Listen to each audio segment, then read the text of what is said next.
Votre grand journal du soir sur Europe 1 avec Mathieu Béliard. Bonsoir Sonia Mabrouk. Bonsoir Mathieu, bonsoir à tous. Votre invité est au centre de tous les regards et des critiques aussi dans son propre camp, la droite. Vous pouvez d'ailleurs lui poser vos questions au 3921. Inscrivez-vous maintenant. François-Xavier Bellamy, professeur de philosophie, normalien, maire adjoint de Versailles et désormais tête de liste Les Républicains aux Européennes, le nouveau visage de la droite. Bonsoir François-Xavier Bellamy. Bonsoir Sonia Mabrouk. Est-ce que vous vous attendiez à un tel tir de barrage au sein de la droite depuis votre désignation ? Non, vous savez, c'est une situation assez curieuse pour moi parce que je n'ai pas sollicité cette candidature. Je n'aurais pas imaginé être aujourd'hui le candidat qui va porter cette famille politique. J'accepte avec joie le défi et je crois qu'il est décisif. Maintenant, ce qui me surprend, c'est de voir que devant un défi aussi essentiel, au lieu de se rassembler, on soit parfois tenté de céder à des caricatures un peu absurdes. Il est vrai que si je me fie à ce que je lis de moi dans les médias depuis 15 jours, j'ai du mal à me reconnaître, mais j'espère bien pouvoir mieux me faire connaître des citoyens français. Et puis bien sûr aussi de tous ceux qui, dans notre famille, vont porter cette aventure collective parce que c'est d'une aventure collective qu'il s'agira forcément. Justement, votre famille, comme vous l'appelez, quelle famille ? De Rachida Dati en passant par Gérard Larcher et d'autres comme Christian Estrosi, encore ce matin sur notre antenne.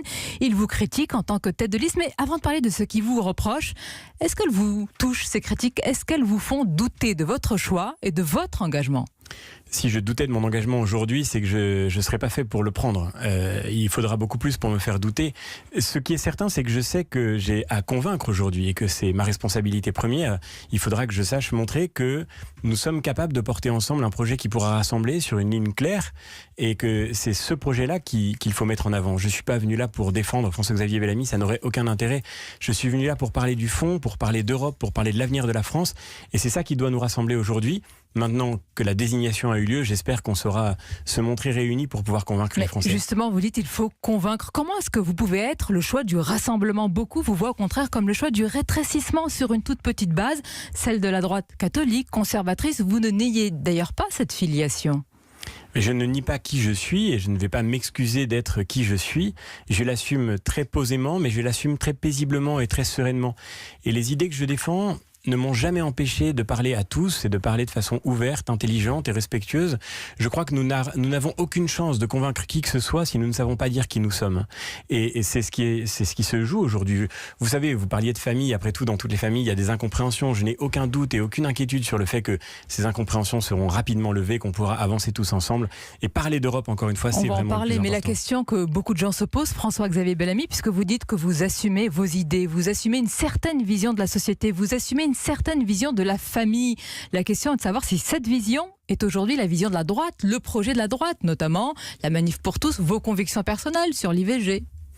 Vous savez, prenons l'exemple de la manif pour tous, c'est très frappant. On me reproche aujourd'hui de façon tout à fait surprenante de m'être engagé dans le débat sur la question de la famille. Je remarque que cet engagement a été partagé par l'immense majorité des parlementaires, des élus, des adhérents des Républicains. Et je crois que nous n'avons pas à rougir du témoignage que nous avons eu à ce moment-là. Ce serait, quelle inconsistance incroyable il y aurait à essayer de nier aujourd'hui ce que nous disions hier. Ce que nous disons simplement, c'est que, effectivement, une société, c'est pas juste une juxtaposition d'individus, mais que penser la famille et la question mariage, si je puis dire, entre la droite et la manif pour tous est acté avec vous. Non, parce que c'était un sujet qui dépassait de très loin les clivages partisans et d'ailleurs autour de ce débat, il y a eu des voix de gauche qui se sont exprimées elles aussi pour dire qu'il fallait faire attention quand on touche à la question de la famille, quand on touche à la question de la filiation. Maintenant, encore une fois, je voudrais vraiment qu'on laisse ces débats sur le côté parce que ce qui est vraiment fondamental, encore une fois, c'est de parler des sujets d'Europe. Et l'Europe, elle se fonde aussi bien sûr sur une vision de la société. Vous allez nous parler de votre projet, mais nous sommes aujourd'hui devant projet européen. Mais François-Xavier Bellamy, peut-être que ceux qui nous écoutent ce soir et qui vont intervenir au micro de Mathieu Béliard pour vous poser des questions dans quelques instants se disent mais est-ce qu'il peut y avoir avec lui, avec cette tête de liste, un rapprochement avec le Rassemblement national ? Il y a peut-être des sympathisants de droite et du centre qui nous disent mais est-ce que notre droite est en train de changer ?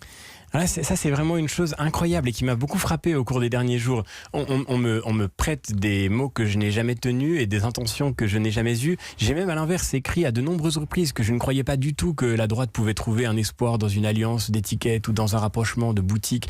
Au fond, encore une fois, nous sommes devant une crise démocratique profonde. J'appartiens à une génération qui ne se reconnaît plus aujourd'hui dans la vie politique telle qu'elle se pratique en France. Et nous avons besoin de repartir des idées, de repartir du fond, de repartir de la vision et de nous projeter vers l'avenir. J'ai tenté d'y contribuer à ma mesure au cours des dernières années. J'ai écrit des dizaines de textes, j'ai écrit 2 livres. Chacun pourra s'y rapporter s'il veut mieux savoir qui je suis. Et je crois que personne ne pourra trouver là-dedans quelque extrémisme que ce soit ou quelque incapacité au dialogue et à l'ouverture. Bien au contraire, je crois à la démocratie et je crois justement à l'échange. Est-ce que vous pouvez nous citer 1 ou 2 idées fortes, 2 principes fondateurs de votre projet, du projet désormais des Républicains, justement pour ces élections européennes? Ces élections européennes, elles ont lieu dans un contexte très particulier, quand même, il faut le signaler. L'Europe est à un tournant de son histoire, et la France aussi, bien sûr, et dans une période de crise que nous traversons tous ensemble, et dont les symptômes sont nombreux. La question qui se pose à nous aujourd'hui, c'est comment est-ce que nous allons construire une Europe qui sera l'occasion pour nous de maîtriser de nouveau notre destin. Nous sommes devant des défis immenses, le défi migratoire, le défi que représente par exemple la guerre commerciale qui se joue au-dessus de nous entre les États-Unis et la Chine. Est-ce que vous auriez 2 idées fortes justement par rapport à ces défis? Prenons ces 2 défis par exemple. Je ne crois pas du tout qu'on puisse imaginer aujourd'hui s'isoler et se replier sur nous-mêmes pour remédier à ces problèmes. La question migratoire, elle suppose que nous agissions tous ensemble pour pouvoir faire en sorte que nous mettions fin au flux et à la traite d'êtres humains qui menacent aujourd'hui l'équilibre de notre monde et qui met en péril d'abord ceux qui sont tentés par le mirage de la migration. Il faut que nous puissions travailler ensemble, par exemple en renforçant l'agence européenne qui aujourd'hui est très insuffisante pour pouvoir préserver nos frontières devant le défi migratoire. Travailler ensemble, notamment avec l'Italien Matteo Salvini, qui attaque la France il y a quelques jours, affirmant que notre pays a pillé les richesses en Afrique et que la France, elle est quelque part responsable de cette crise migratoire. Voilà un exemple intéressant. Nous n'avons rien à gagner dans le fait. Nous n'avons rien à gagner dans le fait de nous séparer, de nous isoler les uns des autres. Si l'Italie a élu Matteo Salvini, c'est d'abord parce que les Européens n'ont pas été capables de s'associer de façon assez forte pour défendre leurs frontières devant la crise migratoire. Et les Italiens ont eu le sentiment qu'ils étaient trahis par l'Europe. Comme sans doute beaucoup de citoyens français ont souvent le sentiment que l'Europe nous fragilise au lieu de nous renforcer. Donc vous êtes en train de nous dire que vous êtes un rempart contre ce que l'on appelle les populismes, voire les nationalismes?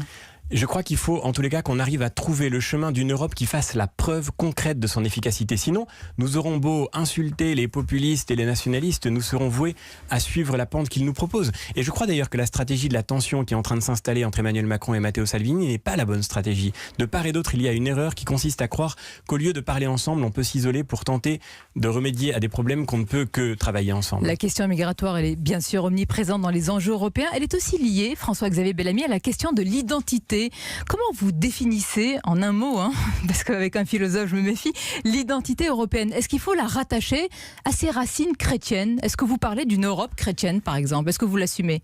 Pas seulement, mais bien sûr aussi, je crois. C'est vrai qu'aujourd'hui, ce qui est terrible, c'est que l'Union européenne est devenue une forme de portez les valeurs d'une Europe chrétienne aussi. Une construction qui paraît totalement désincarnée, peut-être un peu trop technocratique, en tous les cas détachée de toute espèce de contenu. Je crois qu'il faut que nous puissions dire qui nous sommes. Et qu'est-ce que c'est que la civilisation européenne? Elle est née avec la Grèce, avec la raison grecque, elle est née avec la loi dans l'Empire romain, elle est née aussi bien sûr avec la tradition judéo-chrétienne qui nous parle de la dignité de tout homme, et c'est ce qui fait aujourd'hui nos conceptions du monde, nos constructions juridiques et notre attachement à la démocratie. Et tout cela a un sens, tout cela a un héritage, et je suis comme professeur de philosophie, comme enseignant, attaché à la question de la transmission, parce que je crois qu'elle est la condition de notre liberté. C'est pour ça que je vous ai posé la question. Pour conclure et passer le relais à Mathieu Bellière et les auditeurs, vous êtes professeur de philosophie, agrégé, normalien, vous avez 33 ans, vos livres connaissent un vrai succès, vous aviez jusque-là une liberté d'écrire, de penser, ça vaut la peine tout ça, de se lancer en politique?